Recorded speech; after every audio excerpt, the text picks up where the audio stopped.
അതായത് കൺവേർട്ട് എന്തുകൊണ്ട് ഇവര് കൺവേർട്ട് ചെയ്തു എന്ന് കാര്യം ഇവർ നോക്കുന്നില്ല. എന്താണ് റീസൺ? ആ റീസണാണ് മനസ്സിലാക്കുന്നത്. എന്തുകൊണ്ടാണ് ഇത്രയും മാസീവായിട്ട് ആളുകൾ കൺവേർട്ട് ചെയ്യുന്നത്?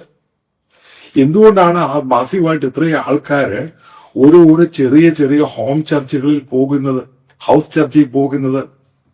എന്തുകൊണ്ടാണ് ഇത്രയും പേര് അവിടെയുള്ള അമ്പലങ്ങളിൽ പോകാതെ, അതായത് എല്ലാ വർഷവും ഹിന്ദു കമ്മ്യൂണിറ്റി, ഹിന്ദു വിശ്വാസമനുസരിച്ച് പൂജയും പരിപാടികളും ഒക്കെ ഉണ്ട്, അതിന് കുറെ ഇങ്ങോട്ട് പോകുക? അതിന്റെ കാര്യം എന്താ?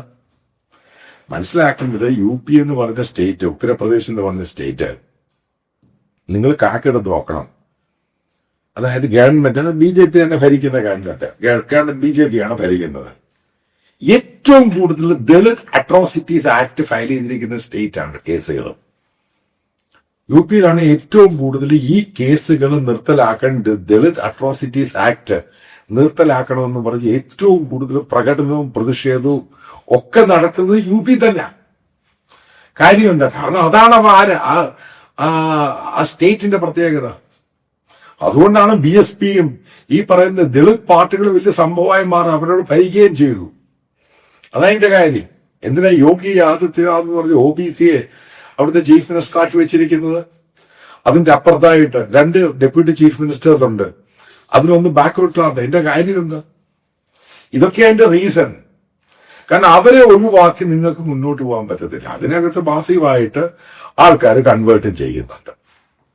അതതിന്റെ ഏറ്റവും പ്രധാനപ്പെട്ട കാര്യം. അതിന്റെ രണ്ടാമത്തെ കാര്യം എന്ന് പറയുന്നത്, ഈ ട്രൈബൽ കമ്മ്യൂണിറ്റി കൺവേർട്ട് ചെയ്ത് കഴിഞ്ഞാൽ അവർക്ക് പ്രശ്നമില്ല. പക്ഷെ SC കമ്മ്യൂണിറ്റിയിൽ അവര് സിഖുകാരായാലോ ബുദ്ധിസ്റ്റ് ആയാലോ അവരുടെ റിസർവേഷനെ ബാധിക്കത്തില്ല. അത് അവർക്കുണ്ട്. പക്ഷെ ക്രിസ്ത്യനോ മുസ്ലിംസോ ആവരുത്.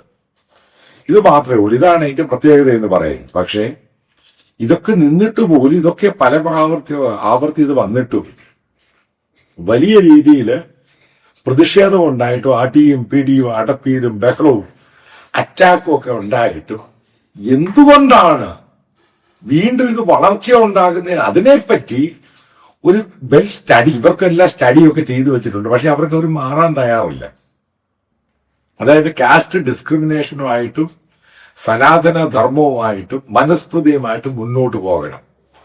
അതിങ്ങനെ മുന്നോട്ട് പോകും തോറും ഒരു കാര്യം പറയാം, ഈ കൺവേർഷൻ എന്ന് പറയുന്ന ആസ് യൂഷ്വൽ നടന്നുകൊണ്ടിരിക്കും, മാസീവായിട്ട് നടക്കുന്നത്.